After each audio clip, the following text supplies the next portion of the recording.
दोस्तों, आज का जो हमारा टॉपिक है वो एथिक्स और मोरालिटी के बीच जो अंतर है, इनका अर्थ क्या है, समानताएं क्या है, इनके संबंध, इनके बीच में क्या संबंध है, तो हम इस पर आज डिस्कस करेंगे।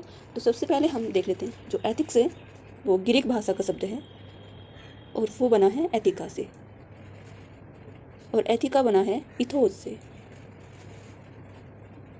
से, जिसका अर्थ है रीति रिवाज। ठीक। मोरालिटी बना है लैटिन भाषा का शब्द है ये, और ये बना है मोज या मोरिज से। इसका भी जो अर्थ है वो रीति रिवाज ही है। इसलिए कभी कभी मतलब कि जो इनकी हिंदी ट्रांसलेशन है वो क्या ही की जाए, तो पेपर में सीधा सीधा ऐसे ही पूछ लिया जाता है कि एथिक्स और मोरालिटी में क्या अंतर है। वो मोरालिटी ही ऐसे लिखा हुआ आएगा आपको पेपर में। दूसरा, जो एथिक्स है वो ऑब्जेक्टिव है, मतलब कि वस्तुनिष्ठ, जो सबके लिए क्या है, समान है। जैसे एग्जांपल दें हम, कोई भी रूल्स हों, फैक्ट हों, ठीक। और मोरालिटी जो है ये सब्जेक्टिव है, ठीक। ये जिसका हिंदी में बोलते हैं आत्मनिष्ठ। सॉरी, बस एडजस्ट कर लेना, राइटिंग का थोड़ा इशू हो रहा है। इसमें क्या है, उदाहरण व्यक्तिगत राय मोरालिटी में, जैसे कि आपकी राय में कोई व्यक्ति सही हो सकता है, किसी की राय में वो गलत हो सकता है, तो वो व्यक्तिगत राय है, व्यक्तिगत। ठीक है। जो एथिक्स ये बाह्य प्रेशर से काम करता है, ये इंटरनल से, आंतरिक, हिंदी में लिख देती हूँ,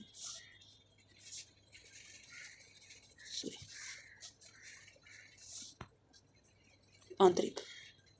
ठीक। ये दबाव से काम करता है, ये आंतरिक प्रेरणा से काम करता है। एथिक्स ऑफिस में, ये व्यक्तिगत जीवन में,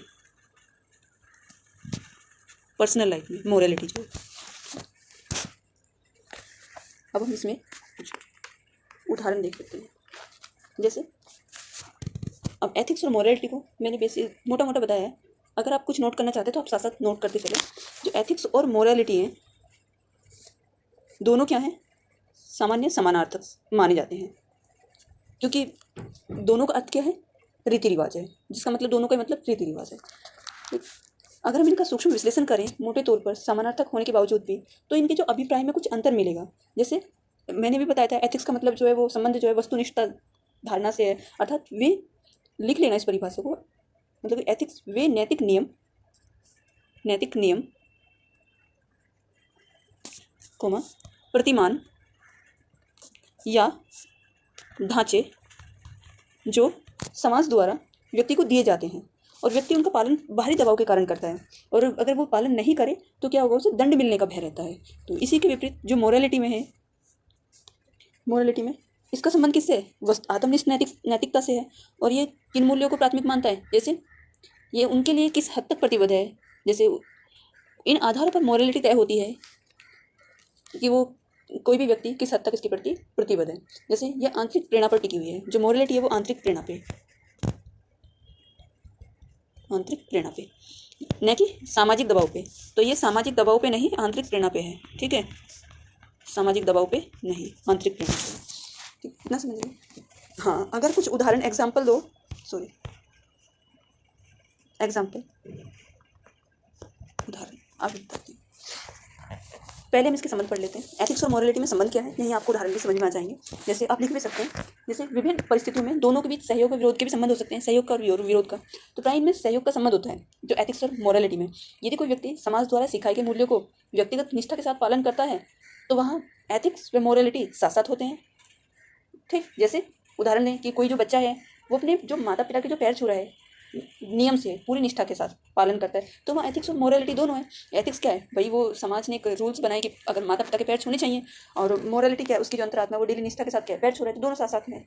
हाँ, कभी कभी एथिक्स और मोरालिटी के बीच में क्या होगा, अंतर्विरोध होगा, सॉरी देख लेना। जैसे जो विशेषता तब जब नैतिक नियमों व अंतरात्मा के बीच टकरार की स्थिति पैदा हो जाए। जैसे कोई लाइलाज रोग हो गया किसी को, और वो दर्द से तड़प रहा है मरीज, और डॉक्टर से वो रिक्वेस्ट कर रहा है कि प्लीज़ मुझे यूथेनेसिया दे दें और ताकि मैं मुक्ति पा लूँ, है ना। तो जो हमारा एथिक्स है वो क्या है, वो वहाँ मना करता है, मुक्ति एथिक्स के अनुसार मुक्ति नहीं मिल सकती।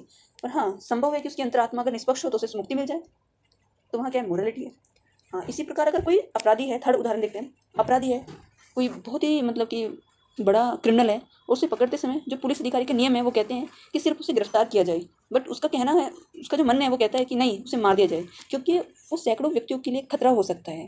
तो इसलिए हम ऐसे भी समझ सकते हैं इन दोनों चीज़ों को, क्योंकि जो एथिक्स है वो कहता है कि किसी भी जो पुलिस का काम है वो उसको गिरफ्तार करना है, बट मोरलिटी कहती है कि उसको निपटा दो, है ना। और ऐसे ही एक उदाहरण और बता देती हूँ आपको। जैसे कोई एक्सीडेंट हुआ है किसी व्यक्ति का और उसको तुरंत ही हाल फिलहाल में अगर 2 मिनट के अंदर उसे ट्रीटमेंट नहीं दिया तो उसकी जान जा सकती है। तो जो डॉक्टर की जो शपथ दी जाती है तो वहाँ फर्स्ट प्रायोरिटी ये रहती है कि सबसे पहले आपको किसी व्यक्ति की जान बचानी होगी किसी भी हालात में। बट जो एथिक्स है वो कहता है कि पहले कागजी प्रक्रिया, कानूनी प्रक्रिया की जाए, कागजी उसको एडमिट करने से पहले, तब उसका इलाज किया जाए। बट जो उसकी जो अंतरात्मा कहती है कि नहीं, सबसे पहले उसकी जान बचाई जाए, तो वहाँ भी आपको एथिक्स और मोरलिटी में एक अंतर्द्वंद देखने को मिल जाता है। तो अगर डॉक्टर किसी की परवाह किए बिना उसका ट्रीटमेंट करता है तो वहाँ वो मोरलिटी काम करती है, डॉक्टर का एथिक्स नहीं।